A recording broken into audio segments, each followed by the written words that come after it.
Good evening, everybody. Welcome to the press conference for USA New Zealand here at the FIBA Basketball World Cup. USA winning 99-72.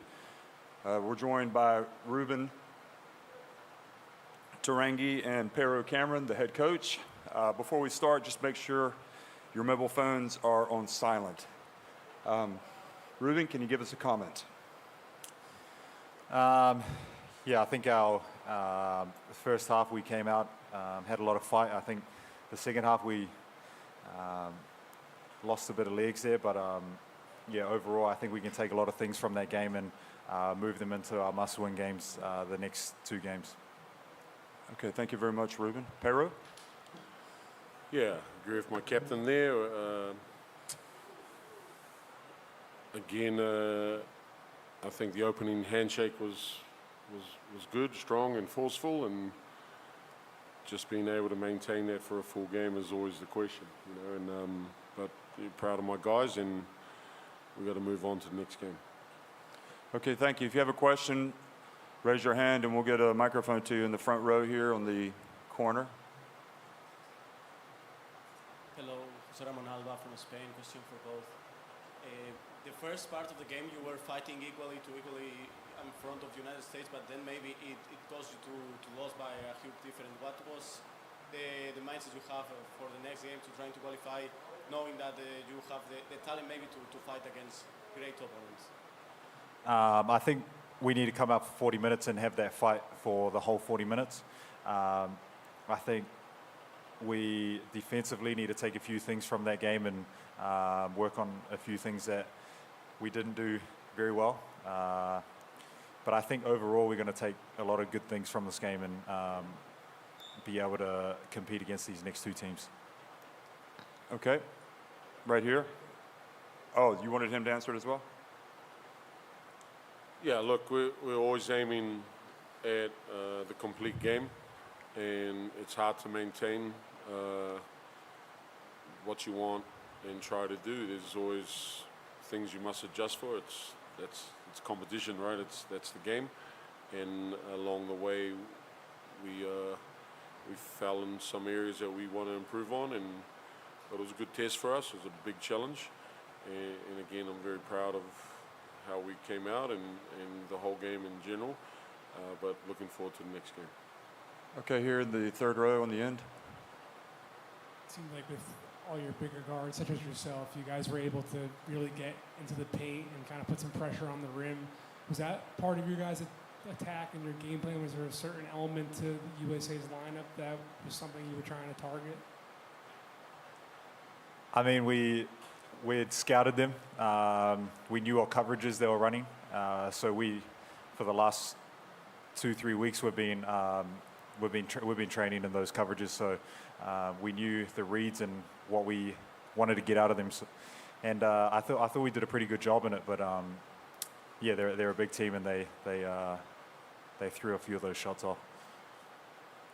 Okay, in the back here, from New Zealand, in the back. Yep, to your right.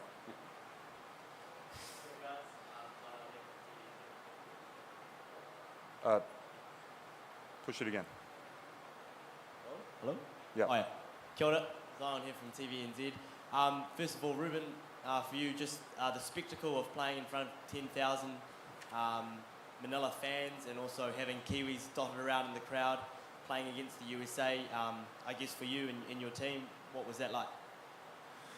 Man, the Philippines fans are amazing. We love coming out here and playing in front of the Philippines fans. It's also very amazing seeing Kiwis out in those stands as well. They've traveled a long way to come here and support us, and it's just awesome being able to play in front of them and put on a good spectacle for them. But we're looking ahead at these next two games, and we want to play very well for them. Pero, it seemed like in the first half your team had a lot of the ascendancy, making shots, turnovers, fell away a bit in the second half. Just your, I guess, read on the game and assessment of the game?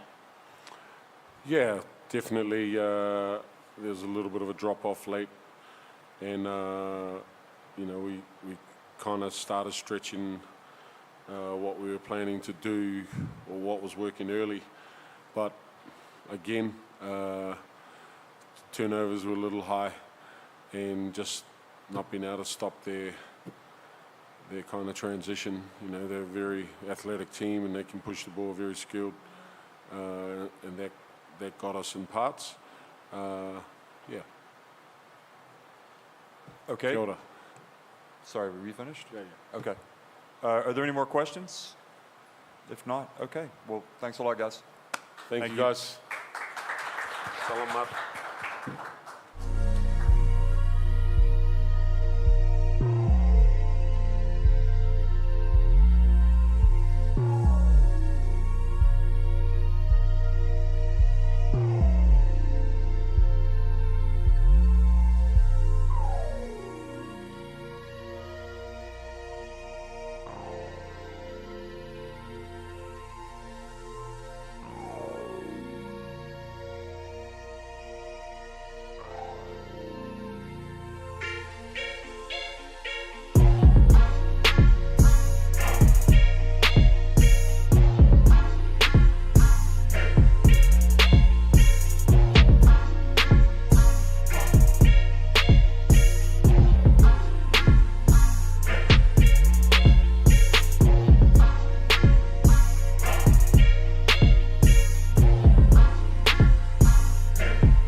Okay, we're going to resume the press conference. USA beating New Zealand tonight in their first game here at the FIBA Basketball World Cup in Manila, 99-72.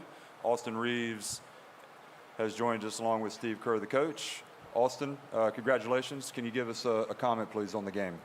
Obviously not the start we wanted. You know, we'll go back and watch film and learn from that. But our intensity and our physicality, you know, after that first 5 minutes was, you know, much better. But like I said, we'll go learn from this and, you know, move forward to Greece. Thank you, Austin. Coach Kerr? Yeah, it was a really good game for us to experience. New Zealand was great. You know, they came out and were very physical right away and took it to us. And we need to feel that because that's you know what these games are going to be like. But I love the way we responded, and we feel like over 40 minutes, you know, that we can you know, wear teams down. It's hard to play that way. You know, as physical as New Zealand was, it's hard to sustain that for 40 minutes. And we feel like as long as we stay with it, you know, we can overcome a start like that, which we did very well, and then eventually, you know, pulled away. Okay. We'll take questions now in the back in the pinkish shirt. Yep. Salmon, thank you. So, Steve, Tim Reynolds of the AP. Yeah. You've said a lot that you have 12 starters, but do you even look at bench points and getting 54 off the bench tonight, the way that second unit was just able to, you know, settle things down after that early spurt? How critical is it that, again, guys have accepted a role that they're just not used to playing all the time? Yeah, I mean, that's the message from day one, is that this is not the NBA. You know, this is FIBA. We're going to need all 12. It's going to be a different guy every night. Tonight, Paolo came off the bench and was amazing, knocking down a couple threes, but also the physicality, the shot blocks. But the whole second unit really came in and righted the ship after that slow start. But we feel good about that. Every game that we've had, that whole group with Austin and Tyrese and the ball movement, the change of pace that we have with that group, it's really fun to watch. Joe Varden with The Athletic. Steve, two-parter. Do you consider making a lineup change at halftime? And then I want to know about the pregame. Just seemed like everything was off a little from the time you guys came out to the team picture to. I'm just wondering if that had anything to do with this. I did not consider a lineup change at halftime. This was sort of a typical first game.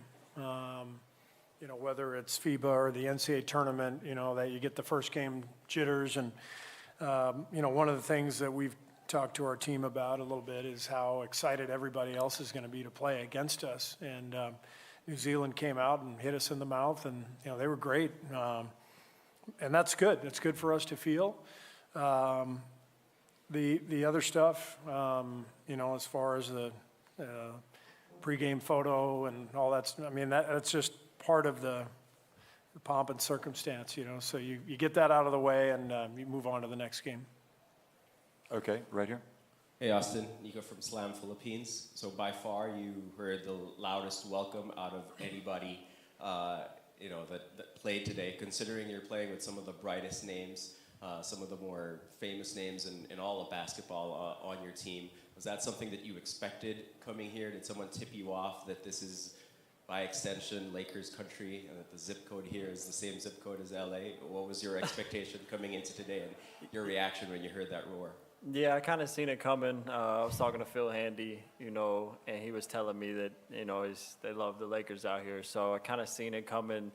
And then just, it's special for me. I'm, from a super small town, obviously. Didn't really, not a lot of people expected me to be here representing our country. So for them to accept me the way that they accept me, it means a lot to me. Okay, the man in the colorful shirt back here, next to the camera. You see him? Raise your hand, please. Yes, sir. There you go. Get him a microphone. Coach, congratulations on great win. This is Armando Valadez from Mexicali, Mexico, Canal 66. We always wonder, Coach, playing in FIBA, is there a big difference between the FIBA way of playing ball and the way we're used to in the USA? What are your thoughts about that? Yes, very different game. The rules are different. The interpretations of rules are different. The physicality, and then of course, it's eight minutes shorter. There's a lot of different aspects to FIBA, and that was part of the focus for the first 2 weeks of practice with these guys, was trying to help them, understand the differences between the NBA and FIBA. So we're still learning those differences, and we'll still, learn each game, and we'll get a better feel for everything. But I love the way these guys have responded and started to figure out, the flow of the FIBA game compared to the NBA. Go ahead. You got it. You got the mic.